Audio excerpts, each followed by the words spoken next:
entertaining of my vignettes, but it's kind of central because in this one I really tried to grasp, like I always had this image in mind of imagining someone, an archaeologist or something, who would dig out Europe or the Western world in 5,000 years, and he or she would find in the center of every major or minor city, he would find these object temples that we call museums. And what would he think, or she think? How could museums become so significant? How could they attain this central position? And how could the exhibition as a ritual turn into one of the most successful rituals in contemporary culture? And to answer this question is only possible when we are very aware of what marks the core or the DNA of this format, the exhibition. And one of its the key aspects of this core is what I already said earlier also, the fact that the exhibited object is a displaced thing. It's an object that has been, historically, think of the altar painting that leaves the altar, its original context, to be immersed into a museum collection. So it's deplaced, it's extracted in order to enter a new context, that of the museum. So that's a very decisive feature of the exhibition, this idea of extracting, of separating, that somehow precedes the act of display. Something that has been criticized from the first moment of museums onwards. The first one actually to theorize this critique was the French critic, historian, actually Remcolas is quoting him over there in the Italian Pavilion also, Quatremer de Quincy, who became something like a cultural eminence in post-revolutionary France. And he hated museums. He thought they were completely nonsense, that it would make no sense at all to take these objects out of the temple, out of the church, and put them into these repositories, as he called them, museums. But one has to remember that he was an aristocrat. So as such, he had before the revolution, he had lived surrounded by artworks. They were part of his life. And for him, it made no sense to now see the same works basically across the barrier of historical instruction, and furthermore, to have to share them with a huge amount of other people who also wanted to see them.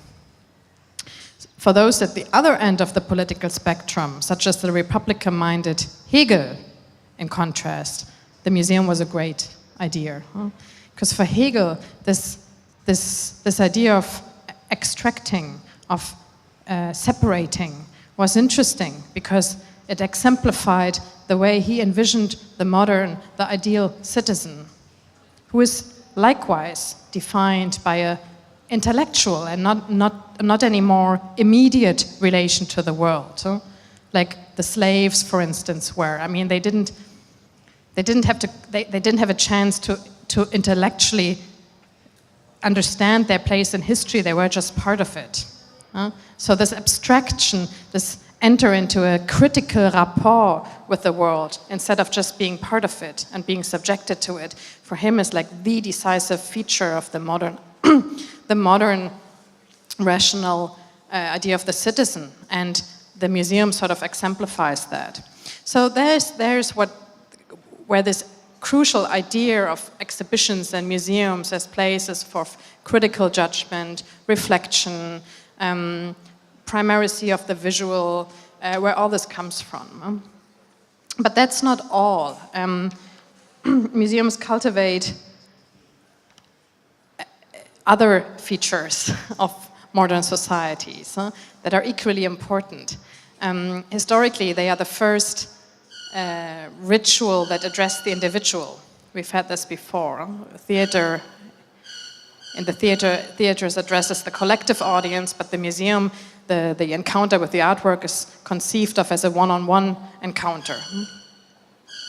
It's an individualized, it's a liberal ritual that is focused correspondingly to the focus that modern societies have on the individual, it's a ritual that is also focused on the individual, on works of an individual personality, artworks, and on the individual visitor to encounter these materialized individualities, so to speak.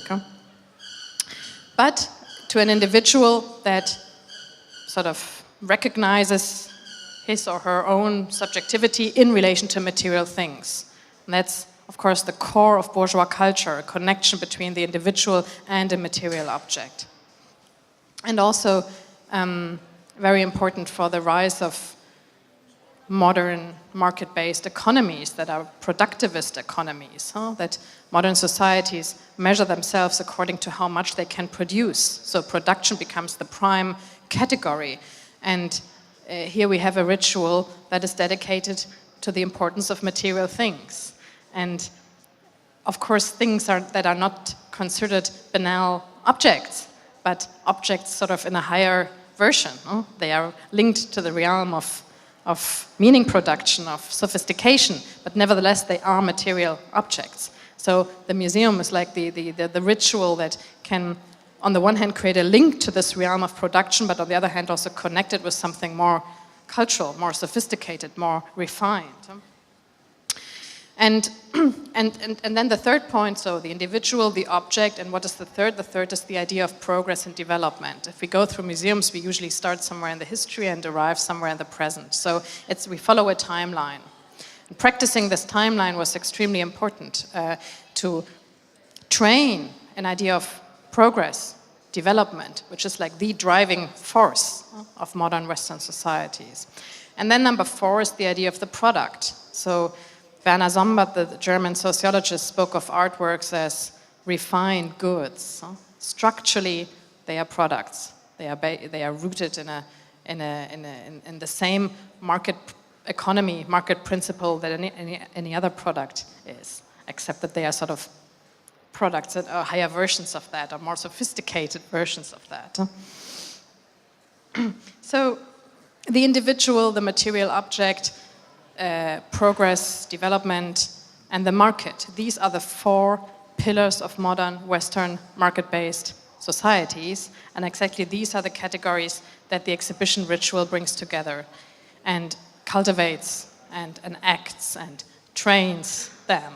And this is, to come back to our archaeologist, this is what he or she would have to find out, because this of course is the reason why these institutions have become so important, because every society needs a ritual, needs places and rituals that